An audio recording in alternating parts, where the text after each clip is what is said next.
네, 오늘 말씀은 복음으로 세운 교회를 어떻게 지킬 것인가. 지난주는 복음의 가치에 대해서 함께 나눴습니다. 그래서 오늘은 그 복음 가치, 생명보다 귀한 가치로 세운 교회를 어떻게 지킬 것인가 함께 은혜를 나누러 하겠습니다. 지난주에 제가 감자탕 이야기를 드렸지 않습니까? 그래서 제가 지나가니까 성도님이 거기가 어디입니까? 이렇게 물어보시더라고요. 그래서 상호를 이야기해 드리기는 그렇고, 그 H마트 아십니까? H마트 그 길 건너편에 있는 그 감자탕집입니다. 또 시간 되시면 가보시면 좋을 것 같고, 그리고 제가 생각할 때 미사에서 가장 맛있는 집, 궁금하시죠? 미사에서 가장 맛있는 집은 부강타워 5층에 있습니다. 제가 생각할 때 이 부강타워 5층에서 주일마다 오늘의 요리가 나오는데, 오늘도 여러분들 기대하시고 가시면 될 것 같습니다. 그래서 이렇게 맛있는 음식을 목장들만 해주셔서 감사하고, 그리고 제가 이제 이 말씀을 준비하면서 우리 아름다운 교회가 예배 맛집이 되었으면 좋겠다, 신앙생활 맛집이 되었으면 좋겠다, 그런 생각이 드는 거예요. 그래서 우리 성도님들이 우리 아름다운 교회가 예배 맛집 또 신앙생활 맛집이 될 수 있도록 함께 기대해 주시면 감사하겠습니다. 오늘 말씀을 준비하면서 우리가 바울의 1차, 2차, 3차 여행을 같이 여행했지 않습니까? 그래서 쭉 이렇게 따라왔는데 우리 성도님들이 너무 잘 따라오시는 거예요. 그래서 참 성도님들이 이렇게 전체를 잘 파악하고 계시는구나 이런 생각이 들었습니다. 그래서 오늘 한번 전체적으로 한번 복습해 보는 시간 한번 가지도록 하겠습니다. 학교 갔나요? 복습하니까. 우리 1차 선교 여행지 한번 보여주시기 바랍니다. 1차 안디옥에서 출발해서 이렇게 사도 바울이 비시디아 안디옥 그리고 이고니온에서 복음을 전했는데 돌에 맞을 것 같으니까 피해서 루스드라에 갔는데 실제로 돌에 맞아서 거의 죽은 것 같은 그런 상황이 이루어졌습니다. 그래서 그 죽은 것 같으니까 사람들이 버리니까 그 다음 날 일어나서 더베에서 복음을 전했습니다. 그리고 다시 자기가 복음을 전했던 곳들을 돌아보면서 소아시아에서 전도하고 이제 안디옥으로 돌아오는 게 1차 선교 여행이었습니다. 2차는 안디옥에서 출발해서 에베소가 있는 아시아에 복음을 전하기를 원했습니다. 그래서 아시아에 전하는데 성령이 막으시는 거예요. 그래서 두로아까지 가서 거기서 밤의 꿈의 환상에 마게도냐 유럽 사람이 우리를 와서 도우라, 이게 주님의 뜻으로 꿈속에 있던 음성을 듣고 그래서 유럽의 첫 성 빌립보에서 교회를 세우고 데살로니가, 베레아 그리고 아테네죠죠. 거기서 복음을 전하고 고린도에서 복음을 전하고 에베소에 잠깐 들렀다가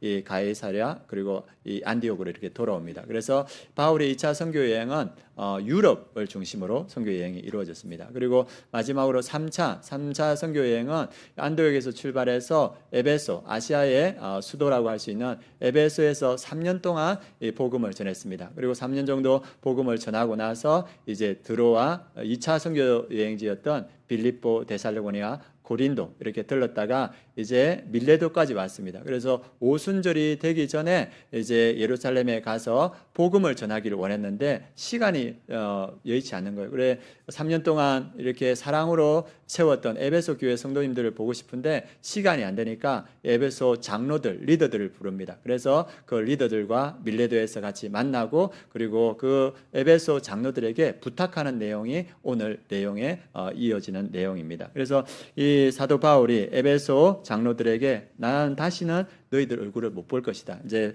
예루살렘에 올라가면 여러 가지 어려움이 있을 것을 아니까 마지막 인사를 하면서 그들에게 당부하면서 자신이 어떻게 이 에베소 교회에서 사역했는지를 말하고 있습니다. 우리 31절 말씀 같이 한번 보겠습니다. 같이 읽겠습니다. 그러므로 여러분이 일깨어 내가 3년이나 밤낮 쉬지 않고 눈물로 각 사람을 훈계하던 것을 기억하라. 사도 바울은 3년 동안 이 에베소 교회를 복음으로 세우기 위해서 밤낮 쉬지 않고 눈물로 각 사람을 훈계했다. 복음을 가르쳤다. 그래서 3년을 통하여서 에베소 교회가 든든히 있었고 주변에 아시아 교회들이 있었습니다. 그래서 사도 바울은 이 에베소 교회를 아주 사랑했습니다. 그래서 이 예루살렘에 가기 전에 꼭 보고 싶었던 거죠. 그 교회 장로들도 보고 싶었고 그리고 이후에도 바울은 에베소에 대한 사랑을 이렇게 놓치지 않고 그 에베소 성도들을 위해서 편지를 썼습니다. 그게 에베소서지 않습니까? 그래서 에베소서라는 편지를 써서 그 교회가 어떻게 든든히 설 수 있는가를 가르쳐줬고 또 이후에 그 자기가 마게도냐로 갈 때 이 에베소의 교회에 디모데를 목회자로 파송합니다. 그리고 목회자로 파송해서 이 디모데 전서를 통하여서 멘토링을 해서 에베소 교회를 어떻게 잘 섬겨야 되는가 그걸 알려줍니다. 그래서 바울의 마음속에는 항상 이 에베소 교회가 있었습니다. 그리고 주님도 이 에베소 교회를 사랑하셔서 요한계시록 2장에 보면 에베소 교회에 대한 칭찬과 그리고 책망이 들어 있습니다. 그 말은 이 에베소 교회가 더욱더 든든히 서기를 원하는 예수님의 마음이 있기 때문입니다. 그래서 이 에베소 교회는 바울도 사랑했던 교회고 예수님도 사랑했던 교회입니다. 그래서 이 말씀을 준비하면서 어떤 생각이 들었냐 하면 우리 아름다운 교회도 3년 동안 이 세워진 교회지 않습니까? 이 미사에. 그래서 멘토 목사님이 바울과 같은 마음으로 이 교회를 세우셨고 또 우리 성도님들이 에베소 교회 성도님들과 같은 마음으로 이 교회를 세웠습니다. 그래서 오늘 말씀이 에베소 교회 장로들에게 이후에 바울이 떠나고 나서 이 에베소 교회를 어떻게 복음으로 든든히 세워갈 것인가 그것을 말씀해 주시는 말씀인 동시에 우리 아름다운 교회가 이후에 어떻게 하면 복음으로 더 든든히 설게 될 것인가 이 말씀을 전하는 말씀인 줄 믿습니다. 그래서 에베소 교회에 전하는 말씀이지만 우리 교회에 전하는 말씀으로 함께 듣고 은혜를 나누었으면 좋겠습니다. 바울이 이제 예루살렘으로 올라갈 건데 뭘 이야기하냐면 이 교회 내가 떠나고 나면 어려움이 있을 것이다. 축복을 해줘도 이렇게 만만치 않은데 어려움이 있을 거라고 말합니다. 어떤 어려움이 있는가? 이 어려움은 이 에베소 교회의 어려움이지만 그 시대에 있던 대부분의 교회가 마주칠 어려움이었고 이 시대를 살아가는 많은 교회에도 동일한 어려움이 있습니다. 그걸 생각하면서 우리 29절 30절 말씀 같이 한번 봉독하도록 하겠습니다. 내가 떠난 후에 사나운 이리가 여러분에게 돌아와서 그 양떼를 아끼지 아니하며 또한 여러분 중에서도 제자들을 끌어 자기를 따르게 하려고 어그러진 말을 하는 사람들이 일어날 줄을 내가 아노라. 바울이 안다는 겁니다. 뭘 아냐면 내가 떠나가다면 이 에베소 교회에 사나운 이리가 들어와서 그 양떼, 그 성도를 아끼지 않고 자기의 이익을 찾고 잘못된 가르침을 할 줄을 내가 안다. 이렇게 말합니다. 또 어떤 의미냐 외부에서 사나운 이리가 들어가는데 또 여러분 중에서도 이 에베소 리더 중에서도 제자들을 이끌어 자기의 영향력을 확대하면서 사람들을 자르기를 따르게 하려고 어그러진 말, 복음이 아니고 잘못된 말을 하는 사람들이 일어날 줄을 내가 안다. 그래서 내가 떠나고 나면 이 교회가 외부적인 위협이 있을 것이고 내부적인 어려움이 있을 것이다. 이것을 너희가 맞닥뜨릴 것이다. 이렇게 말합니다. 그런데 사도 바울의 이 말씀대로 나중에 디모데전서 1장 3절에 보면 실제적으로 그 교회에 어려움이 닥칩니다. 우리 디모데전서 1장 3절 말씀 같이 읽어보겠습니다.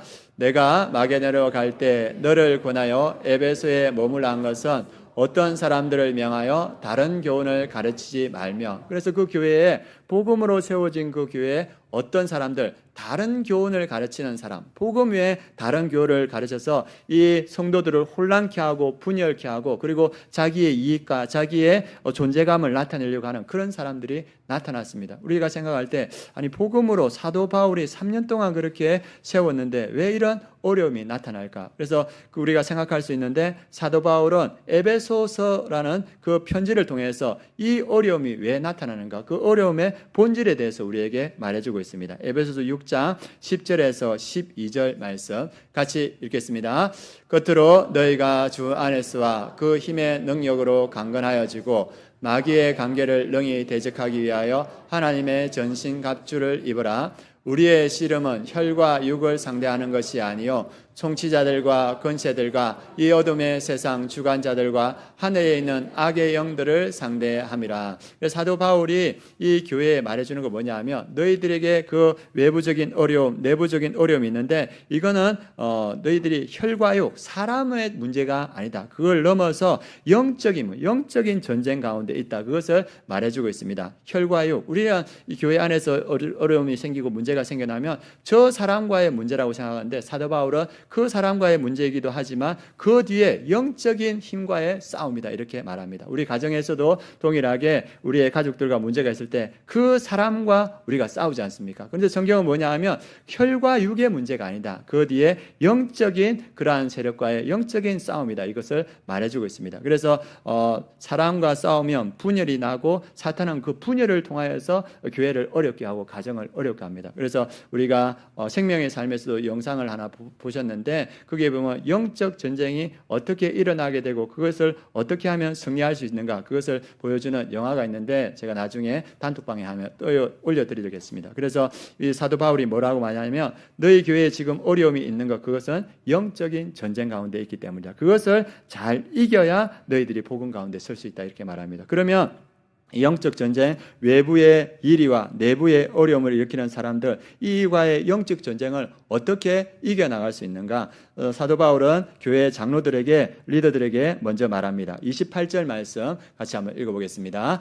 여러분은 자기를 위하여 또는 온 양떼를 위하여 삼가라. 성령이 그들 가운데 여러분을 감독자로 삼고 하나님이 자기 피로 사신 교회를 보살피게 하셨느니라. 이 영적인 전쟁 가운데 외부의 위협과 내부의 어려움 가운데 있을 때 이것을 이길 수 있는 방법은 뭐냐 하면 교회 리더들의 사랑의 섬김이 교회를 지킨다는 겁니다. 하나님께서 교회 리더들을 세워주셨는데 그 리더의 섬김과 겸손이 악한 영의 통로를 막는다는 겁니다. 그래서 오늘 말씀해 보면 교회 리더들은 자기를 위하여 온 양떼를 위하여 삼가라. 삼기는 살피면서 경계하라는 뜻입니다. 뭘 해야 하냐면 깨어서 말씀과 기도 가운데 있으라 이 말이고 또 자기를 살펴서 성결하게 지키라 이런 말입니다. 그래서 교회 리더 되시는 분들 저를 비롯해서 우리 운영위원회 분도 계시고 목자도 계시고 교사도 계시는데 이 교회 리더 되시는 분들 또 가정의 리더들 다 되시지 않습니까? 우리 리더들이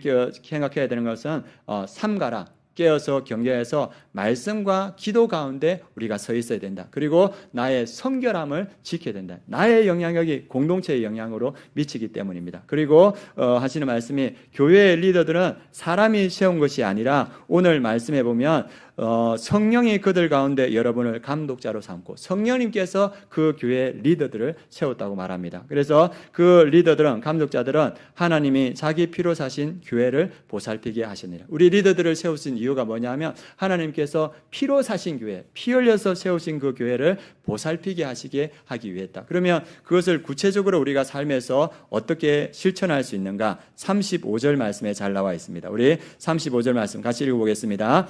범사에 여러분에게 모범을 보여준 바와 같이 수고하여 약한 사람들을 돕고 또 주 예수께서 친히 말씀하신 바 주는 것이 받는 것보다 복이 있다 하심을 기억하여야 할지니라. 바울의 모분을 따라서 수고하여 교회 리더들 주님께서 세우신 분들은 편안한 게 아니고 수고와 헌신이 동반되는 그런 섬김이 있어야 된다고 합니다. 이들이 누구를 섬겨야 됩니까? 약한 사람들, 영적으로 약한 사람들, 육체적으로 도적적으로 약한 사람들을 섬길 때 하나님의 복이 그에게 임한다 이렇게 말하고 있습니다. 어제 우리 올리브 블레싱 이렇게 했었는데 그때 우리 학생들에게 전했던 이야기가 초등학교 아이의 이야기입니다. 제가 이제 초등학교 선생님의 간증을 들었는데 그 초등학교 이제 미국에서 이렇게 전학 온 한 아이가 있었습니다. 그래서 초등학교 5학년 정도 되는데 이름이 아마 선학이었던 걸로 기억합니다. 그 아이가 미국에서 왔기 때문에 담임쌤이 믿음이 있는 분이었는데 이 아이가 미국에서 왔는데 이 한국 아이들하고 잘 적응할까? 한국 아이긴 하지만 미국 문화가 몸에 배어 있지 않습니까? 그래서 이제 걱정을 했는데 이 아이가 나름대로 적응을 잘 하는 거예요. 그래가지고 이 아이가 축구를 좋아해서 날마다 축구한다고 갔는데 선생님이 보니까 뭐 하나 보니까 이 아이가 골보이 하는 거예요. 골보이 아십니까? 예, 그 골대 뒤에서 공 멀리 날아가면 그 주워다 주는 거 우리 안 좋아하거든요. 예, 그거 하는 거. 그런데 이 아이가 그 골보이를 이렇게 하고 있는 거예요. 그래가지고 참 독특하다. 남들이 싫어하는 걸 하는구나 이런 생각이 들었는데 이 아이가 그래도 친구가 생겨가지고 그때 급식실에 문제가 있어서 반에서 이제 선생님이 배식을 하는데 보니까. 이 배식을 해서 이제 그 3명의 친구가 생겼는지 4명이서 같이 밥을 먹는데 이 아이가 믿음이 있으니까 이 기도를 한다고 눈을 감으니까 3명의 아이들이 포크를 다다닥 드는 거예요. 그리고 이 아이가 기도하는 동안에 그 반찬을 다 가져가 버리는 거예요. 그 햄과 소시지 이런 걸 다 가지고 그래가지고 얘는 항상 눈 뜨면 뭐만 남아 있냐 하면 국하고 밥만 남아 있는 거예요. 그런데 이 아이가 뭐라 하지 않고 그 밥을 국에 말아가지고 이렇게 해가지고 이렇게 먹는 겁니다. 이렇게. 그래가지고 이제 날마다 이렇게 하고. 그래서 어느 날에 이제 스파게티가 나왔어요. 스프하고. 그래가지고 선생님이 얘가 안 됐으니까 스파게티를 남 아이들보다 2배를 올려줬다면 이거 먹으라고. 그래 그 뺏어 먹는 아이가 선생님 저도 주세요 하니까 너는 그것만 먹어. 이래가지고 보냈다 하거든요. 그래가지고 이제 스파게티 앞에 놓고 이렇게 이 아이가 기도하고 있으니까 또 3명이 포크를 다 끝내지만 그 기도하는 사이에 스파게티를 많이 많은 겁니다. 그래서 선생님이 참 아이들이 참 나쁘다 이런 생각이 들었답니다. 불고기 나오면 불고기 다 가져가고, 그런데 그 아이는 그냥 만날 매일 밥에다가 국말하고 먹고 밖에 가서 이렇게 꼴보이하고 우리 친구들하고 지내는 거예요. 그런데 어느 날 보니까, 그날도 선생님이 딱 보니까 이제 이 아이가 눈을 감고 기도를 하는데, 그것도 참 묘하지요.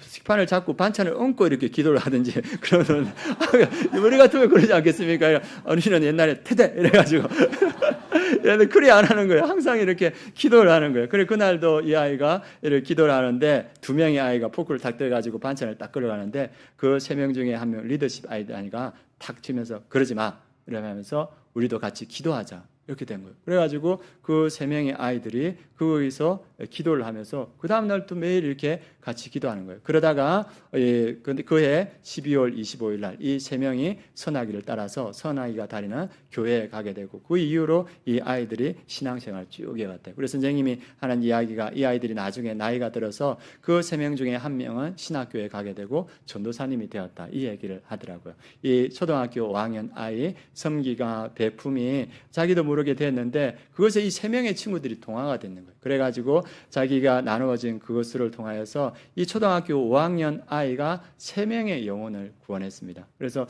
이걸 보면서 이 바보 같은 섬김과 베품이 영혼을 구하는 모습을 보면서 예수님이 생각나는 거예요. 예수님은 자기의 모든 것을 우리에게 내어주셨지 않습니까? 예수님께서 유월절 마지막 밤에 그분이 떡을 떼어주면서 이것이 내 살이다, 먹어라 이렇게 하고, 이 포도주를 주시면서 이것이 내 피다, 마시라 하면서 예수님은 그 유월절 마지막 밤에 자기의 피와 살을 제자들에게 다 내어주셨고, 그리고 그 피와 살을 먹었던 제자들의 영혼이 그분의 섬김을 통하여서 구원되는 역사를 봅니다. 마찬가지로 예수님의 피와 살을 통하여서 우리가 구원됐다는 것을 우리가 알고 있습니다. 그래서 예수님은 바보같이 자기의 모든 것을 다 내어주시고 우리의 영혼을 구원하고 제자들의 영혼을 구원했습니다. 그리고 이걸 생각하면서 우리 아름다운 교회의 목자들이 생각나는 거예요. 우리 목자들, 우리 성도들을, 목원들을 위해서 늘 밥하고 목장들 챙기고, 그리고 또 목원들을 위해서 헌신하는데,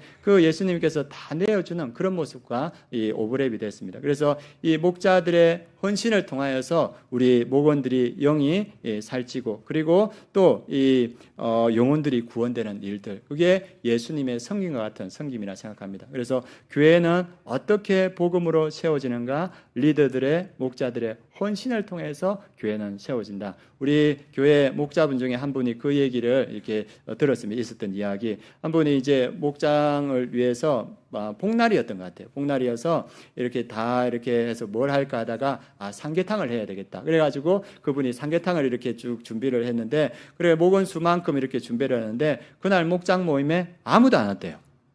예, 준비해놨는데 아무도 안 왔어. 얼마나 이렇게 마음이 상심되겠습니까? 그래서 상심되는데, 그 아무도 안 온 그 삼계탕이 다 차려진 그 식탁에서 이 목자가 어떤 생각을 했냐면, 안 오면 내가 간다 이렇게 된 거예요. 그래가지고 이분이 그 삼계탕을 다 포장해가지고 일일이 목원집을 신방하여서 그 삼계탕을 나눠주고 또 축복하고 돌아왔다고 얘기를 들었습니다. 그 섬김을 통해서 그 목장이 세워지고 교회가 세워졌다는 이야기를 들었습니다. 교회는 어떻게 세워지는가? 이 리더들의, 목자들의 헌신을 통해서 세워지는 줄 믿습니다. 그리고 그 헌신을 통해서 목장뿐만 아니라 교회가 세워진다. 오늘 성경은 그것을 우리에게 말해주고 있습니다. 두 번째, 복음으로 세워진 교회를 어떻게 지켜갈 수 있는가? 사도 바울은 에베소 교회 장로들에게 32절 말씀을 우리에게 전해주고 있습니다. 32절 말씀 같이 한번 읽겠습니다.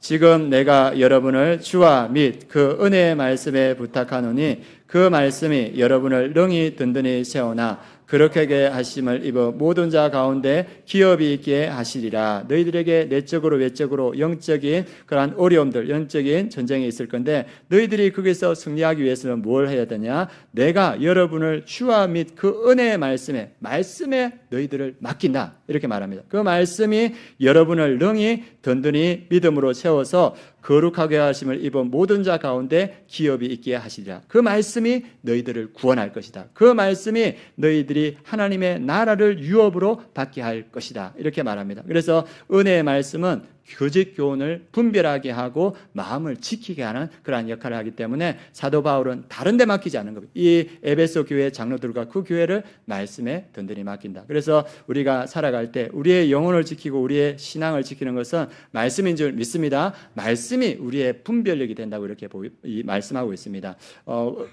지난주에 제가 이렇게 보니까 가장 아름다운 모습을 발견했습니다. 이 5층에서 어떤 모습을 발견했냐면 한 분이 성경을 많이 읽으신 것 같아요. 그래가지고 오늘의 말씀의 명예 전당 이렇게 해서 본인이 읽었던 걸 아주 이렇게 열심히 이렇게 체크하고 계시더라고요. 그래가지고 참 말씀으로 붙들려 있구나 이런 생각이 들고, 그래서 저도 가서 그분이 가시고 나서 저도 아주 세밀하게 이렇게 체크를 했습니다. 그래서 말씀이 우리의 영혼을 지키는 거예요. 그리고 한 분이 지난주 금요일날 교회에 오셔서 청소하시고 가시면서 교제를 나눴는데, 그분은 신약 필사 끝내시고 그 다음에 말씀 암송하시고 말씀 통독하고 계신데, 이 말씀이 머리에서 떠나지 않는다는 거예요. 말씀이 머리에 가득 있어서 나눔하면 그 말씀이 이렇게 나온다는 거예요. 그리고 기도하면 그 안에 들어있던 그 말씀이 기도로 이렇게 나온다는 거예요. 그래서 너무 은혜롭다, 너무 복되다 이렇게 나누어졌던 분이 계십니다. 말씀이 우리의 영혼을 지키는 줄 믿습니다. 말씀이 분별하는 역사를 일으켜냅니다. 그래서 이 사도 바울은 우리에게 영적 전쟁이 있을 때 어떻게 승리할 수 있는가, 에베소서 6장 말씀에서 말해주고 있습니다. 우리 6장 12절 13절 말씀 같이 한번 읽도록 하겠습니다. 우리의 씨름은 혈과 육을 상대하는 것이 아니요 통치자들과 권세들과 이 어둠의 세상 주관자들과 하늘에 있는 악의 영들을 상대함이라. 그러므로 하나님의 전신갑주를 취하라. 이는 악한 날에 너희가 능히 대적하고 모든 일을 행한 후에 서기 위함이라. 아멘. 너희가 영적 전쟁 가운데 있는데, 외부의 위협과 내부의 어려움 가운데 있는데, 이것을 이기기 위해서는 하나님의 전신갑주를 취해야 된다. 이 하나님의 전신갑주를 취할 때 악한 날에 너희가 서고 모든 일을 행한 후에 믿음으로 선다. 이 전신갑주가 뭡니까? 우리가 잘 아는 대로 구원의 뭡니까? 투구, 그 다음에 의의 호심경, 그 다음에 진리의 허리띠, 그 다음에 평화 뭡니까? 복음의 평안의 신, 그 다음에 뭐가 남았습니까? 믿음의 방패, 성령의 검, 말씀. 그래서 이걸 다 종합하면 뭘로 우리가 볼 수 있냐 하면 복음과 말씀과 예수 그리스도, 그것으로 완전 무장한다는 겁니다. 그래서 우리가 말씀과 복음으로 완전 무장할 때 영적 전쟁에서 승리할 수 있습니다. 그래서 오늘 말씀 사도 바울도 에베소 교회 성도들에게 지금 내가 여러분을 하나님과 그 은혜의 말씀에 부탁하노니 그 말씀이 여러분을 능히 든든히 세우사 기업을 얻게 하실 것입니다. 말씀이 너희들을 지켜준다. 그래서 내가 떠나더라도 외부의 일이와 내부의 어려움이 있더라도 너희들이 말씀에 있으면 그것을 넉넉히 이겨갈 것이라 이렇게 말합니다. 우리 아름다운 교회 성도님들, 지금도 말씀에 붙들려 계신 줄 믿습니다. 주일마다 선포되는 그 말씀을 통하여서, 또 여러분들이 날마다 붙드는 그 말씀을 통하여서 여러분들의 영혼을 지켜가고 교회를 복음 가운데 지켜간다고 오늘 성경은 말씀해주고 있습니다. 그래서 말씀으로 충만하여서 여러 가지 믿음을 흔드는 그 상황 속에서도 여러분들의 믿음을 지켜가고 교회를 지켜가는 우리 성도님들 되었으면 좋겠습니다. 그리고 오늘 또 말씀해주는 거, 교회를 지키는 거, 복음 가운데, 이 어려움 가운데 복음 가운데 지키는 것이 무엇인가, 그것을 말해주고 있는데, 우리 17절 18절 에베소서 6장 17절 18절 같이 한번 보도록 하겠습니다. 같이 읽겠습니다. 구원의 투구와 성령의 곤, 곧 하나님의 말씀을 가지라. 모든 기도와 간구를 하되 항상 성령 안에서 기도하고 이를 위하여 깨어 구하기를 항상 힘쓰며 여러 성도를 위하여 구하라.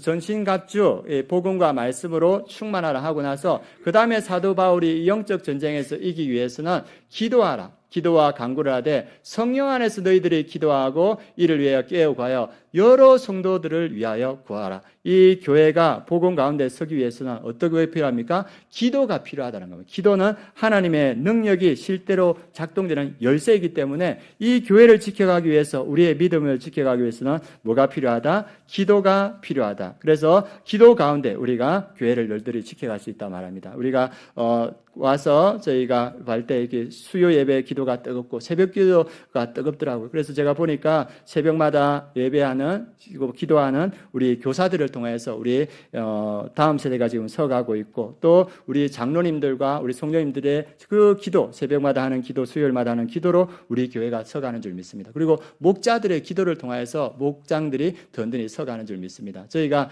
6월달 그때 5월 말쯤에서 청년부를 시작했습니다. 청년부를 시작할 때 저희들에게 어떤 소망이 있었냐면, 청년부를 시작하면 우리 교회 청년들이 많기 때문에 청년들이 그냥 많이 올 거다, 이렇게 생각했습니다. 그래가지고 막 광고도 하고 이렇게 청년들을 만나기도 했는데, 청년부를 시작했습니다. 많이 안 오는 거예요.